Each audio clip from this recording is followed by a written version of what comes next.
эртең чыгарып саат 7:30 эртең чөп салабыз.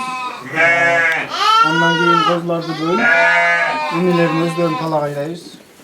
Ошол күнүнө 300 граммдан жем беребиз. Саат 5-терде. Ага чейин 3-4 маа чөп жейт. Азыр эми жаз келип калды, талаада көбүрөөк талаага чыгып атат. Бир маа жем беребиз, 4 маа чөп беребиз. Анан бир койдон 4,5 кг 5 кг чейин берилет. Biz mesela 100 baş koy olsa 25 baş koy veririz. Kalgan özgür alat yani cem toyuttu özgür alırız. Bizde hazır 150 baş koy var. Yılına kozu veririz. Günden mesela 60 kilo gün verse adam 150 kilosunu şu sapkoz kalır. Alғаныш тоюттарды жеммен өзүбүз кондойбуз. Айырмасы чоң, эми булар туулганда назик болот да козулар. Кыйынчылыктар ошон үчүн энесинен бөлүп карап, козуларга да өзүнчө чөп салып, жем салып карайбыз. Эми эгизден дагы тууп калат, эми өзү жалкы туулганда эми 150 баш болсо 130-140 аласың да. Өлüm жетім жоқ болса, жақшылығы болаш. Болған үшін жоқ, атам чабамын өлі іштейді, менен қараймын да қолымда. Эми жаған чачым болуп, кыйынчылык болот. Өлөйдө чөйбүз. Келебиз, оякта эми барганда балдар каникулга чыгып калат, балдар карайт. Жайыт маселеси өкмөт бөлүп берген жерлерди ошол. Бизге жайыт 50 гектардан берген баягындай.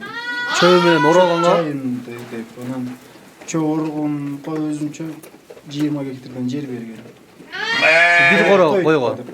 Калган алайдан алайга кетти. Калган эми жайлоодо чоң алайга алган.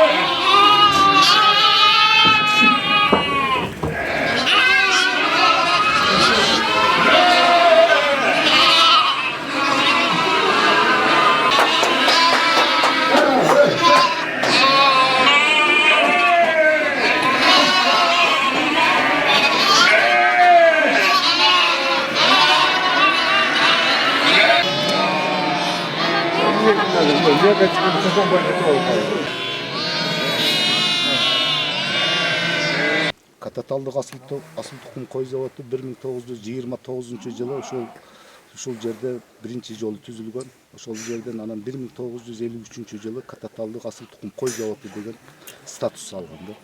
Союздун мезгилинде бул чарбада 35 000 кой өндүрүлгөн, өстүрүлгөн. Анын 19 000 солук кой болгон да.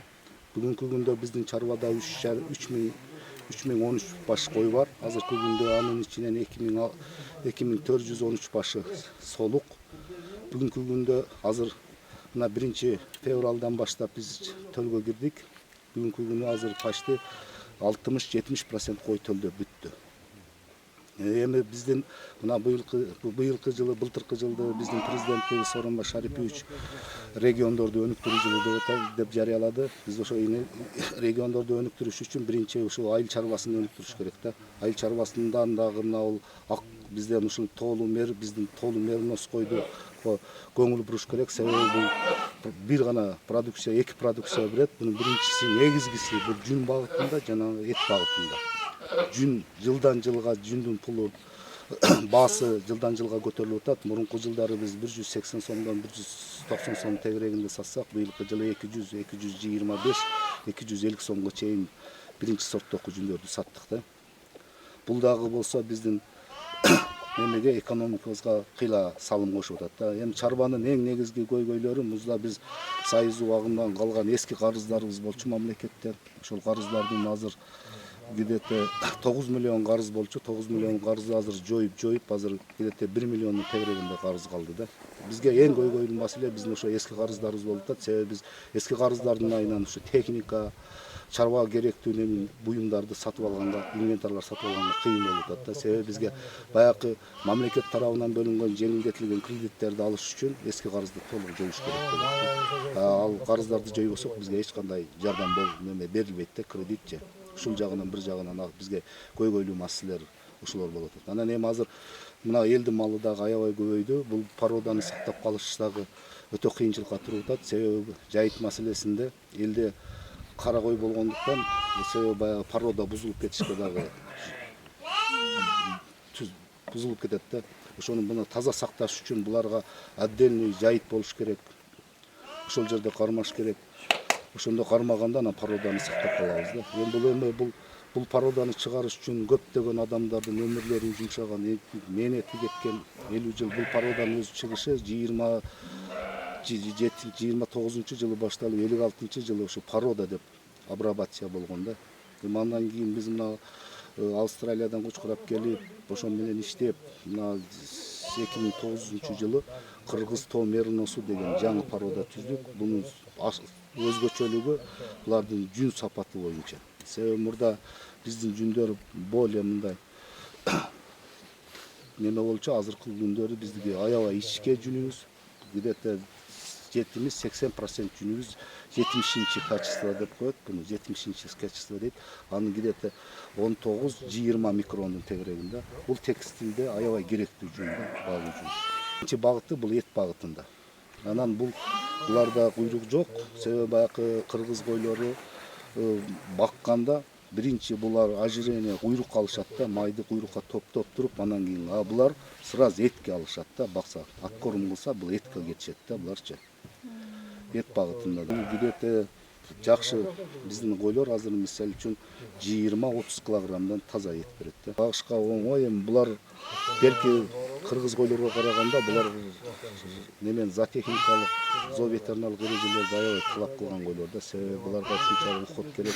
Убагында дарылабасаң, убагында өздөрүнүн прививкаларын кылбасаң, булар анча-мынча ооруларды көтөрө албайт да, белки жайдары койго карагандачы. Азыр бизде нерде 11 короо бар. Ар бир короодо 300ден 350-ке чейин, эң азында 250ден. Андан тышкары бизде ошо кочкорлор бар, анан кийин яркалар бар. Ремонтко биз жылда ошол баягы карт койлорду чыгарып туруп, жаш койлорду киргизебиз, ошо ремонтко алып калабыз. Азыр биздин жүндү мындай кайра иштеткен бизде конвольный сконы комбинаттар Бишкекте бар, алар жоюлуп кетти. Азыр биз только прямо мына кытайларга сатабыз, алар ошол жерден жуудуруп алып кетип, анан алар сатышат да. 2 тоннанын тегерегинде жүн сатабыз. Этчи. Эт где-то биз азыр эми ошо тирилөй салмакта где-то бир 200, 400, 300 баш эркек козуларды сатабыз эт багытындачы. Бизде основной көйгөйлүү маселелер эми ушу бизде биринчиден ошол жайыт, экинчиден баягы финансылык экономикалык абал дагы бизге кичине неме кылып атат. Биз жылдан жылга ушу тапкан продукциябызды эски карыздарга төлөп атабыз да. Ошолордон кутулуп атабыз. Мына социалдык фонддон 1 миллиондун тегерегинде карызыбыз бар эле, азыр төлөп азыр где-то бир 300-200 миңдин тегерегинде калды. Быйылкы жылкы жүндүн эсебинен толук кутулабыз да. Анан ГФРден бир где-то 1 миллион тегерегинде карызыбыз бар эле. Алардын азыр 2025-жылга чейин пролонгация кылдык да. Эми азыр ошону мына айыл чарба министрлиги биздин ошо жогорку органдар эми ошо депутаттар ушуну жоебуз деп атат. Эгер ошо карыздарды жоюп берсе, биз мына социалдык фонддон кутулсак, анда бизге келечекте иштегенге кыйла шарт түзүлөт да. Көбөйткөнгө шарт түзүлөт да. Себеби биз анда техника алабыз, жайыттарды иштейбиз, немелерди, эгиндерди эккенге техника. Өзүбүздө техника болбосо биздин өндүргөн продуктыбыздын өздүк наркы аябай жогоруга туруп кетип атат да. Өнүгүп турган мезгили, эң жакшы мезгилдери булар 70-80 жылдарга келип такалат да. Ошол жылдар 1966-жылы чарба жетишкендиги боюнча эмгек кызыл туу орденин алган. Ушул чарбадан 3 социалисттик эмгектин баатыры чыккан. Азыр эми үчөөнү тең көзөтүп кетти ал кишилер. Мисалы үчүн бир койдон 4 килограмм жүн ала турган болсо 200 сомдон сатса 800 сом да. Бир төл ала турган болсо где-то 3000 сом тегерегинде болгондо ушуну 3800 болот. Анын кеткени где-то бир 70% ошо чыгымдарга кетет. Себеби бу жерден биз жайлоого барабыз 200 километр, той даярдайбыз, уколдорду салабыз, дары-дармек барабыз. Ошонун 70% ошо